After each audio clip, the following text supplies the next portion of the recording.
Hello, আসসালামু আলাইকুম সবাইকে। দ্য হট টেক চ্যানেল থেকে স্বাগতম। আবারও চলে আসছি নতুন একটি ভিডিও নিয়ে। আজকের ভিডিওটা খুবই ইম্পর্টেন্ট হতে যাচ্ছে, কারণ আমরা হোয়াটসঅ্যাপের নতুন দুইটি সেটিংস সম্পর্কে আলোচনা করবো। এই সেটিংস দুইটা আপনারা করে না নিলে আপনাদের অনেক বড় সমস্যা হয়ে যেতে পারে, অনেক বড় ক্ষতি হয়ে যেতে পারে।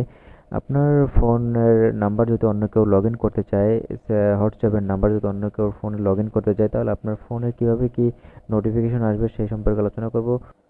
সেখানে হচ্ছে আপনার প্রোফাইল অন্য কেউ দেখতে পারবে না, আপনার ফ্রেন্ড সার্কেল ছাড়া। শুধু আপনার ফ্রেন্ড সার্কেলে আপনার প্রোফাইল দেখতে পারবে, অন্য কেউ সার্চ দিয়া আপনার প্রোফাইল পিকচার কেউ দেখতে পারবে না। ধরেন আপনার নাম্বার নিয়ে কেউ সার্চ দিয়ে আপনার প্রোফাইল দেখতে চাইতেছে, কিন্তু আপনার প্রোফাইল কেউ দেখতে পারবে না। এর জন্য কিরকম কি চিঠি করতে হবে সব দেখিয়ে দেবো। তো ভিডিওটা ভালো করে দেখুন বন্ধুরা। এই জন্য আমাদের প্রথমে হোয়াটসঅ্যাপের ভিতরে ঢুকতে হবে। হোয়াটসঅ্যাপের ভিতরে ঢোকার পরে উপরে যে থ্রি ডট যে আছে, থ্রি ডটের ভিতরে ক্লিক করার পরে নিচে বন্ধুরা সিটিং অপশন আছে, সিটিং অপশনে ক্লিক করবেন।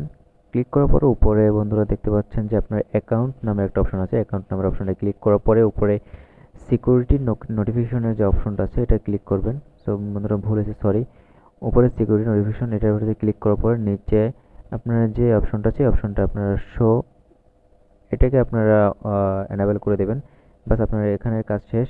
সেকেন্ড যে অপশনটা আছে আপনারা এখান থেকে সিম্পলি ব্যাক দেওয়ার পরে আপনারা সেটিংয়ে ঢুকবেন। ঢোকার পরে প্রাইভেসি যে অপশনটা আছে, প্রাইভেসি অপশনটার প্রতি ক্লিক করার পরে আপনারা যে প্রোফাইল ফটো নামে একটা অপশন আছে, প্রোফাইল ফটো নাম্বারে এই যে অপশনটার প্রতি ঢোকার পরে আপনারা মাই কন্ট্যাক্ট নামের যে একটা অপশন আছে এটাকে আপনি এনাবেল করে দেবেন। বাস আপনার কাজ শেষ। এখন থেকে আপনার প্রোফাইল ফটো আর কেউ দেখতে পারবে না, শুধু আপনার ফ্রেন্ড সার্কেল ছাড়া। ভিডিওটা ভালো লাগলে অবশ্যই সাবস্ক্রাইব করে শেয়ার করে দিন।